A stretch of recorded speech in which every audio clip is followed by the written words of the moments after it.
Hi everybody, मैं आपके अपने YouTube channel exam syllabus India में आपका स्वागत करता हूं, जहां आपको मिलेगा इंडिया के सभी एग्ज़ाम, चाहे वो कम्पिटिटिव हो या एकेडमिक, उसका कंप्लीट गाइड, एलिजिबिलिटी क्राइटेरिया से लेकर सिलेबस और एग्ज़ाम पैटर्न, जो आपको गाइड करेगा कि एग्ज़ाम पास करने के लिए क्या क्या स्टडी करना है।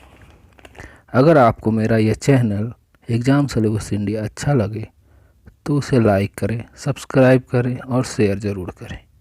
और हाँ, अगर आपको किसी एग्ज़ाम की जानकारी चाहिए तो आप नीचे कमेंट बॉक्स में कमेंट कर दें। उस टॉपिक पे मैं कोशिश करूँगा जल्दी से जल्दी एक वीडियो बना दी। तो टाइम वेस्ट ना करते हुए आज के टॉपिक पे हम लोग चलते हैं। आज का टॉपिक है IBPS PO एग्ज़ाम। ठीक है, IBPS PO एग्ज़ाम जो होता है वो बैंकिंग सेक्टर का एग्ज़ाम है। इसमें बहुत सारे बैंक आते हैं। ठीक है, जिसकी जानकारी चाहिए तो बताइएगा, मैं डिस्क्रिप्शन में दे दूंगा इसका। आज हम जो मेन की पॉइंट है जिस पे डिस्कशन करेंगे कि उसमें एज कितनी चाहिए और क्वालिफ़िकेशन कितनी चाहिए, एग्ज़ाम पैटर्न क्या है IBPS 2020 का, और एग्ज़ाम का सिलेबस। और वीडियो को लास्ट तक ज़रूर देखिएगा, उसमें हम कुछ टिप्स बताएंगे जो आपके लिए बहुत ही फ़ायदेमंद होगी। चलिए बात करते हैं एज की। एज जो है 20 से 30 साल तक होना चाहिए। 20 से 30 साल, 1 अगस्त 2020 को आपका एज 20 साल हो जाना चाहिए, और मैक्सिमम अधिकतम सीमा जो है ना 30 साल है। ठीक है, एज रिलैक्सेशन भी है कैटेगरी वाइज, जो उसमें फॉल करते हैं वो एज रिलैक्सेशन का फ़ायदा ले सकते हैं। देखते हैं कैसे। SC/ST को 5 साल का है। OBC को, जो नॉन क्रीमिनल, ये याद रखें, एक क्रीमिनल होता है, एक नॉन क्रीमिनल होता है। नॉन क्रीमिनल को 3 साल, PWD को 10 साल, और ex service man army, air force, navy हो उसको 5 साल। विडो, डाइवोर्स वुमेन, इसको 9 साल, और person with domicile of Jammu and Kashmir during the period of 1980 से 1989, तो उसको 5 साल आपको मिलेगा। पर्सन अफेक्टेड बाई 1984, जो दंगे हुए थे, उसको 5 साल मिलेगा। ये तो हो गया एज और एज रिलैक्सेशन की। इसमें आपको जितने भी है ना SC/ST, ये सब आपका सर्टिफिकेट होना चाहिए, तभी आप एलिजिबल होंगे। चलिए अब बात करते हैं, चाहिए ग्रेजुएशन, रिकॉग्नाइज्ड जो है ग्रेजुएशन डिग्री होना चाहिए, वो भी रिकॉग्नाइज्ड यूनिवर्सिटी से, गवर्नमेंट ऑफ इंडिया की तरफ से। आप चाहे BA किए हों, BCom किए हों, BSc BTech कुछ भी किए हों, लेकिन ग्रेजुएशन होना चाहिए। जहाँ तक बात रही परसेंटेज की, उल्टा हो गया, कोई नहीं, परसेंटेज का कोई लेना देना नहीं है, आपको सिर्फ पास चाहिए। ठीक है, ग्रेजुएशन पास हो जाना चाहिए। पेरिंग कैंडिडेट भी दे सकते हैं, लेकिन उसका फाइनल रिजल्ट फॉर्म भरने से पहले आ जाना चाहिए, इतना जान कर लें। अगर आपके पास ग्रेजुएशन है तो आप भर दीजिए, कोई दिक्कत नहीं है ना। चलिए नेक्स्ट शुरू करते हैं।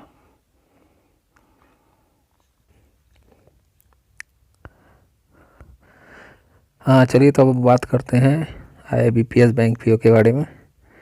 तो IBPS जो है उसका नोटिफिकेशन रिलीज हो चुका है, और आप देख सकते हैं ये जो है ये एग्ज़ाम जो है ना ऑनलाइन कंडक्ट होगा, और होता भी है हमेशा। इसमें मल्टीपल चॉइस क्वेश्चन रहेंगे, और इसमें नेगेटिव मार्किंग का भी प्रावधान है, जो हमेशा रहता है। ये नेगेटिव मार्किंग जो है वो एक क्वेश्चन अगर गलत हुआ तो 0.25 आपका लॉस है। यानी 4 क्वेश्चन अगर गलत हो गया तो 1 नंबर आपका, जो 1 नंबर आपका सही हुआ है वो आपका माइनस हो जाएगा। इसीलिए ध्यान से एग्ज़ाम दें। चलिए अब दूसरा है,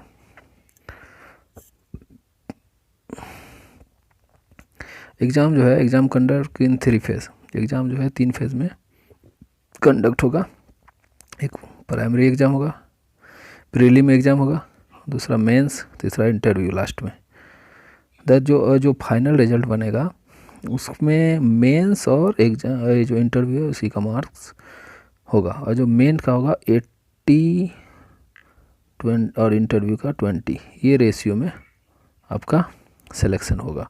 ये जो प्रीलिम है ये सिर्फ क्वालिफाई के लिए, प्रीलिम जो है वो सिर्फ क्वालिफाइंग के लिए है कि आपको मेंस के एग्ज़ाम में क्वालिफाई करना के लिए ही है। ओके, इसीलिए ध्यान से पढ़ें। अब देखिए इसका एग्ज़ाम, प्रीलिम का एग्ज़ाम का पैटर्न देख लेते हैं हम। ये जो प्रीलिम है ये जो है ऑल मल्टीपल चॉइस क्वेश्चन आएंगे।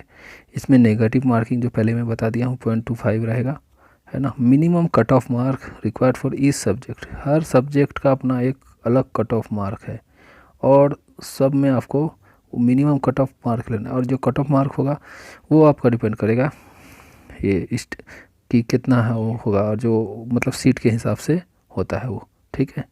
अब देखिए इसमें क्या क्या सब्जेक्ट पूछे जाएंगे।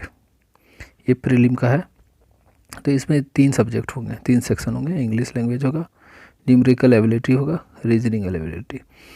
जब बात करते हैं इंग्लिश के लिए, इंग्लिश में नंबर ऑफ क्वेश्चन 30 होंगे, इसमें 30 मार्क्स होंगे, और टाइमिंग होगा 20 मार्क्स, ठीक है। इसमें देखिए रीडिंग कम्प्रीहेंशन ये है ना, और ये एंटोनिम सैनोनिम वोकैबुलरी और ये सब रहेंगे, एरर फाइंड करना। जो न्यूमेरिकल एबिलिटी हो गया ये आपका मैथ हो गया, इसमें 35 क्वेश्चन 35 मार्क्स, अब 20 मिनट मेन इसमें। और ये इसमें देखिए रीजनिंग न्यूमेरिटी 35 नंबर है, 35 क्वेश्चन 35 मार्क्स, और टोटल 20 मिनट। इसमें सबसे बड़ा फैक्टर आपका है टाइम का। 100 मार्क्स है, 100 क्वेश्चन है, लेकिन टाइम 60 है, समझ रहे हैं। 1 घंटा, 1 घंटे में आपको इतना सारा कुछ करके निकल जाना है। अगर मान लिया जाए इसमें 30 क्वेश्चन है, 30 मार्क्स है, इसमें आपने पूरा कर दिया, इसमें भी न्यूमेरिकल एबिलिटी पूरा किया, और जब आपके पास टाइम नहीं बचा, वैसे सबका अलग अलग टाइमिंग स्लॉट होता है ना। तो ये आपको 20 मिनट में ये जो इंग्लिश है ये ऑटोमेटिक ऑफ हो जाएगा, और न्यूमेरिकल एबिलिटी चालू हो जाएगा। ऑनलाइन सिस्टम है तो आपको कोई दिक्कत नहीं होगा कि जैसे आपका ख़त्म हो, लेकिन आपको कैलकुलेशन होना चाहिए फास्ट। चलिए अब दूसरा मेंस की बात कर लेते हैं, है ना। मैं भी नया हूँ इसीलिए थोड़ा सा मुझे दिक्कत हो रही है, आप हम लोग आपका सहयोग की ज़रूरत है। ओके, चलिए IBPS में IBPS PO exam pattern for mains exam. अभी जो है IBPS ने एक सब्जेक्टिव पेपर भी रखा है, तो उसका क्यों रखा है, ये रिटर्न स्किल के लिए कि आप कैसा रिटर्न फास्ट करते हैं कि क्या करते हैं। ये लास्ट में आपको 25 मार्क्स का होगा। इसमें जो है ऐसे और लेटर दिया जाएगा, आपको उसमें लिखना है ऑनलाइन। ये नहीं कि आप पेपर दिया जाएगा, आपको दिया जाएगा ऑनलाइन, टाइपिंग करना है कंप्यूटर में ही एग्ज़ाम के बाद 30 मिनट के लिए। और ये 30 मिनट बहुत ज़्यादा है, आप आराम से कर सकते हैं, बस आपको लिखना आना चाहिए। तो इसीलिए इसका प्रैक्टिस भी ज़रूरी है। और इसमें भी नेगेटिव मार्किंग है, नेगेटिव मार्किंग इसमें नहीं है, ठीक है। इसमें जो ऑब्जेक्टिव क्वेश्चन आएंगे उसमें है, और इसमें भी minimum cut off mark required है, हर सब्जेक्ट का अलग अलग। और ये जो है आपको प्रीलिम क्वालिफाई करने के बाद ही आपको एग्ज़ाम देने का चांस मिलेगा। चलिए इसका सब्जेक्ट वाइज कर लेते हैं क्या क्या है।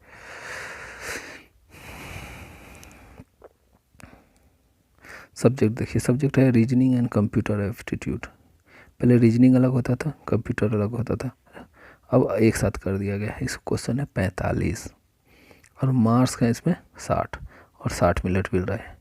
रीजनिंग कंप्यूटर एप्टीट्यूड, अगर कंप्यूटर एप्टीट्यूड आपका अच्छा है वो तुरंत हो जाएंगे, क्योंकि इसमें कोई लिखने वरने की ज़रूरत नहीं है, आपको याद होना चाहिए। इंग्लिश लैंग्वेज इसमें समझ ही रहे हैं, कम्प्रीहेंसन है, आपका वोकैबुलरी है, एरर, ये सब। तो इसका ये 35 क्वेश्चन है, इसमें 40 मार्क्स है, 40 मिनट है। और ये data analysis and interpretation DI, जैसे पाई चार्ट हो गया, बार ग्राफ, ये सब आए, इसमें 35 क्वेश्चन है और 60 मार्क्स हैं और 45 मिनट है। अब जनरल इकोनॉमिकल बैंकिंग अवेयरनेस, ये आपका ये पूरा जनरल नॉलेज समझ लीजिए आप। जो लेटेस्ट जनरल नॉलेज है द हिंदू के पेपर अगर आप पढ़ते हैं इसके लिए बहुत अच्छा है। इसमें 40 मार्क्स मिलेंगे और 35 मिनट है। टोटल हो गए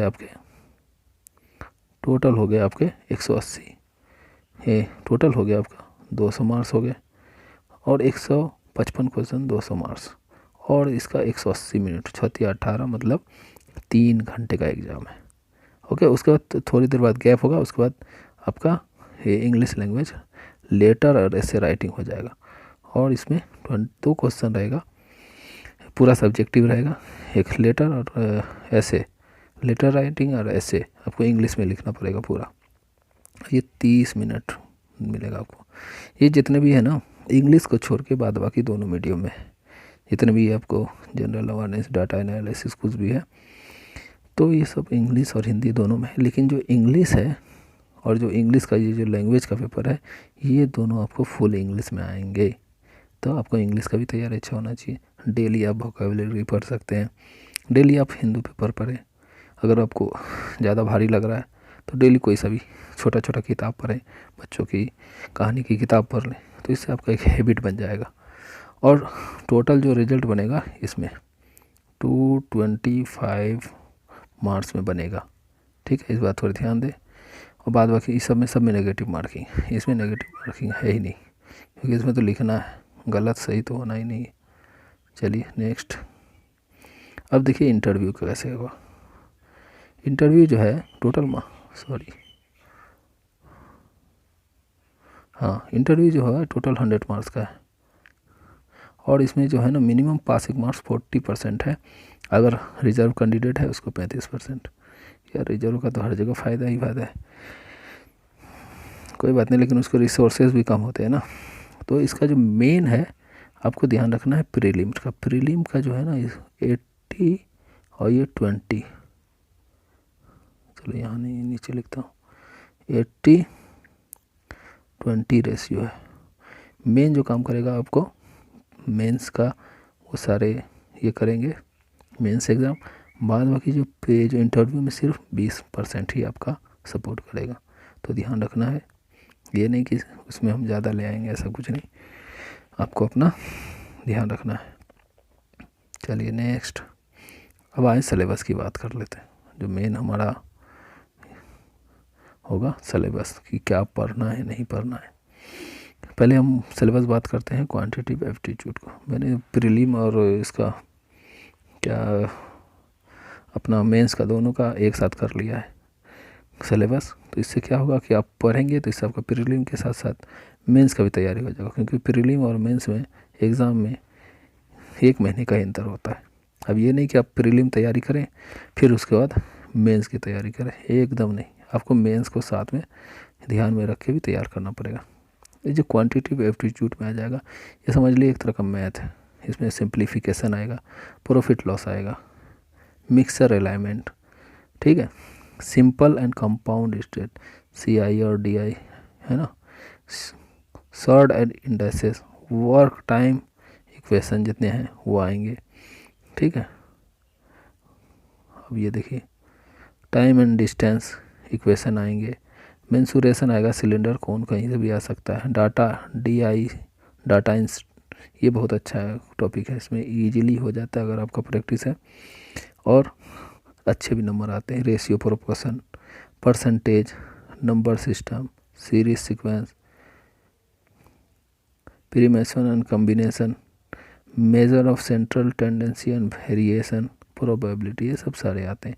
इसके लिए आप तैयारी करने के लिए आप जो है कोचिंग क्लास कर सकते हैं, अगर है तो ज़्यादा बढ़िया है, नहीं तो आप ऑनलाइन वीडियो यूट्यूब में देख सकते हैं, ढेर सारे हैं अच्छे अच्छे साइट, ठीक है, और उसको देख सकते हैं। उसमें आपको पूरा शॉर्ट ट्रिक बताया हुआ है, मतलब एक क्वेश्चन को आपको 1 मिनट के अंदर कैसे सॉल्व करना है, ये बहुत अच्छा से दिया गया है, एक से एक, आपको जो अच्छा लगे है ना आप अपने हिसाब से कर लेंगे। ये तो हो गया आपका क्वांटिटेटिव एप्टीट्यूड।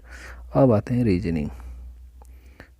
चलिए रीजनिंग में आ जाएगा फिर logical reasoning, alpha numeric series, direction, ranking, alphabet combination, data sufficiency test, code inequalities, seating arrangement, picture series, tabulation, है ना। और ये आजकल नया सब आ गया है ढेर सारा, syllogism, relationship, input out, coding decoding, assertion and reason statement. इसको आप लोग नोट कर लीजिएगा। नोट करके एक एक टॉपिक आप यूट्यूब में डालिएगा, आपको उसका पूरा अच्छा से आ जाएगा। ये मैंने बड़ी मुश्किल से निकाला, बहुत मेहनत लगी है। आप इसको एक एक जो है निकाल के उसको एक एक टॉपिक को आप जो है यूट्यूब में डालिएगा, उसके नोट्स बना लीजिए, है ना, तो ज़्यादा बढ़िया रहेगा। हमें तो बड़ी मेहनत लगी थी, आपको इजीली हो जा रहा है। अब देखिए जनरल फाइनेंशियल अवेयरनेस, इसका में आपको क्या होगा कि लेटेस्ट जो आते हैं ना पॉलिसी ये सब, इसके लिए आपको पेपर पढ़ने की आदत डालनी पड़ेगी। द हिंदू की एडिटोरियल में पढ़िए, और फिर जो फाइनेंशियल का जो पेपर आता है वो पढ़िए, या हिंदू में ही है। नहीं तो आप जो है ना बहुत सारे साइट में जाके उसमें डेली का पढ़ सकते हैं, उसमें हिंदू का, द हिंदू का रहता है उसमें, है ना। इसके लिए आपके लिए इजी रहेगा। चलिए इसमें क्या क्या पूछा जाएगा, कौन सा सब्जेक्ट है। फिनेंशियल नॉलेज होना चाहिए, बेसिक इकोनॉमिक्स, करंट इवेंट, है ना, national importance and focus of financial news, ये देखिए समझे। जीके ऑफ एक खराब लगे, GK of importance of financial institution, current affair related national और इंटरनेशनल, ठीक है। History of India banking system, Indian financial system, है ना। अब recent credit and monetary policy, ये सब आपको पढ़ना पड़ेगा। जैसे नोटबंदी हो गया, फिर कोई करेंसी का कुछ हो गया, अभी जैसे कोरोना चल रहा है उसमें सबको मोनेटाइजेशन कुछ ऐसे था उसमें, जिसमें 3 महीने के लिए आरबीआई ने ये बंद करवा दिया था, है ना, ईएमआई, वो सब ये भी पूछ सकता है। Abbreviation of economic terms, banking term, important government scheme का जितने भी है ये भी आपको पढ़ना चाहिए, ठीक है। ये हो गया जनरल अवेयरनेस। अब जाते हैं कंप्यूटर तो अब जो है ये सभी यूट्यूब में मिल जाएगा, basic of hardware and software. अब पीओ बनने जा रहे हैं तो आपको जो है नॉलेज होना चाहिए। अगर नॉलेज नहीं है तो आप जब टेक ओवर करेंगे तो आपको बहुत सारी दिक्कत का सामना करना पड़ेगा। ये नहीं कि अभी किसी तरह पास कर लिए और हो गई हमारी बल्ले बल्ले, ठीक है, वो तो हो ही जाएगी, लेकिन जब आप वहाँ जाएंगे सब आपको बोलेंगे कि इसको तो कुछ आता ही नहीं, क्या करके आया, तो आपको उस वक्त बहुत ज़्यादा पढ़ना पड़ेगा। तो अभी से नॉलेज रहेगा कंप्यूटर के बारे में, कोई दिक्कत नहीं होगा तो क्लास कर लीजिए, कोई ऑनलाइन क्लास बहुत अवेलेबल है। विंडो ऑपरेटिंग सिस्टम बेसिक, जो बेसिक नॉलेज है बेसिक का वो चाहिए। इंटरनेट टर्म, है ना, जैसे हो गया लैन वैन, है ना, इंटरनेट, मेमोरी क्या होता है ना, हार्ड डिस्क, ये सब, keyboard shortcut, computer related terms, computer fundamental, Microsoft office, है ना, कंप्यूटर हार्डवेयर एंड सॉफ्टवेयर, है ना, ऑपरेटिंग सिस्टम, जीयूआई बेसिक, ये आप देख लीजिएगा बढ़िया से। नेटवर्क एंड कम्युनिकेशन, डाटाबेस, ये सब आप जो है ना नोट कर लीजिएगा। देखिए आप पॉज करके वीडियो को इसको नोट कर लीजिएगा और आपको ये बहुत काम आने वाली इस चीज़ है। अब चलिए इंग्लिश तो मैंने लास्ट में लिख दिया। इसमें है क्या, सबसे मेन है रीडिंग कॉम्प्रिहेंशन, ये आपको बहुत नंबर दिलाएगी अगर आप इसमें अच्छा से प्रैक्टिस किए हुए हैं, क्योंकि क्वेश्चन का आंसर आपके सामने है ना। Paragraph example, fill in the blanks आएंगे, आर्टिकल आएंगे, प्रीपोजिशन, है ना, एडियम्स, और एरर डिटेक्शन में क्या आएंगे कि क्वेश्चन लगेंगे जैसे 5 भाग में रहेंगे अलग अलग, तो उसमें आपको एरर डिटेक्ट करना है। मल्टीपल मीनिंग यानी एंटोनिम सैनिम हो गया, है ना, वोकैब्युलरी हो गया, पैराग्राफ एंड पैसेज कंप्लीशन, ठीक है, पैराग्राफ एंड पैसेज कंप्लीशन, ये सब आएंगे। हो गया। चलिए अब कुछ हम टिप्स बताते हैं आपको अपनी तरफ से। ये जो एग्ज़ाम है इसमें जो एक तो है कि मेंस और प्री में आपको ज़्यादा टाइम मिलेगा नहीं, तो आप मेंस का प्री में ही मतलब शुरू से ही मेंस के लेवल का तैयारी शुरू कर दीजिएगा आप। लेकिन इसमें है कि आपको डेडिकेटली टाइम देना पड़ेगा। मेन है कि इसमें आपको ये मोस्ट इम्पोर्टेंट है कि आपको इसमें न्यूमेरिकल जो मैथ है, मैथ और इंग्लिश और आप जो डेली जो है न्यूज़पेपर पढ़ना शुरू कर दीजिए। नहीं तो न्यूज़पेपर का एडिटोरियल आपको जैसे बहुत सारे क्या कहते हैं ऐप है, मैं रिकमेंड नहीं करूँगा, आप अपने हिसाब से देख लीजिएगा। किसी को कुछ सूट करता है, कोई किसी को कुछ सूट करता है। आपको जो सूट करे, जो सा टीचर सूट करे, आप उसका जो टॉपिक है मैंने दिया है उसमें यूट्यूब में डालिए, आराम से उसको पढ़िए। सिर्फ पढ़िए ही मत, उसको नोटबुक में नोट कीजिए। सिर्फ पढ़ने से कुछ नहीं होगा, आप भूल जाएंगे। और बार बार उसको वीडियो को 2-3 बार देखेंगे तो आपको दिमाग में आ जाएगा, और दिमाग में आ जाएगा फिर उसको आप जो पिछले क्वेश्चन है, आप 5 साल का क्वेश्चन ले लीजिए और उसको उसमें प्रैक्टिस कीजिए, ठीक है। तो मोस्ट प्रोबेबली आपका निकल जाएगा। और हाँ, एक चीज़ और, आप मॉक टेस्ट दीजिए। मॉक टेस्ट बहुत ज़रूरी है। मॉक टेस्ट आजकल बहुत सारे साइट जो है, ऐप है, वो करवा रहे हैं। फ्री साइट है, अपना नेट का ज़माना है, बैठिए और मॉक टेस्ट दीजिए। तो इससे आपको पता चल जाएगा कि हम कितने पानी में, और एग्ज़ाम में जाने से पहले आपसे एग्ज़ाम की तैयारी हो गई। तो ये है हमारा टिप्स कि आप मॉक टेस्ट दीजिए। इससे आपका कॉन्फिडेंस बिल्डअप होगा, तैयारी होगी। अब मेहनत तो करना ही पड़ेगा भाई, बिना मेहनत का तो कुछ नहीं मिलता है कि नहीं। चलिए, हमारा वीडियो है ये जो है, बड़ी मुश्किल बहुत मेहनत किया हूँ मैं। एग्ज़ाम हमारा जो है, एग्ज़ाम सिलेबस इंडिया जो साइट बनाई है आपने अभी, इसमें आप प्लीज़, अच्छा लगे वीडियो तो लाइक कर दें, ज़्यादा अच्छा लगे सब्सक्राइब कर दें, और उससे भी ज़्यादा करें तो शेयर कर दें। और कुछ चाहिए, कोई आपको ऐसी रिक्वायरमेंट जो एग्ज़ाम में दिक्कत हो रही है, या नहीं तो किसी भी एग्ज़ाम की, मैं इसमें धीरे धीरे सारे वीडियो डालना शुरू करूँगा, है ना, हर एग्ज़ाम का। तो अगर आपको कुछ स्पेशली ऑर्डर करना है तो आप कमेंट बॉक्स में नीचे कमेंट कर दें, मैं कोशिश करूँगा बनाऊँगा। चलिए, थैंक यू, बहुत ज़्यादा टाइम ले लिया आपका। जय हिंद।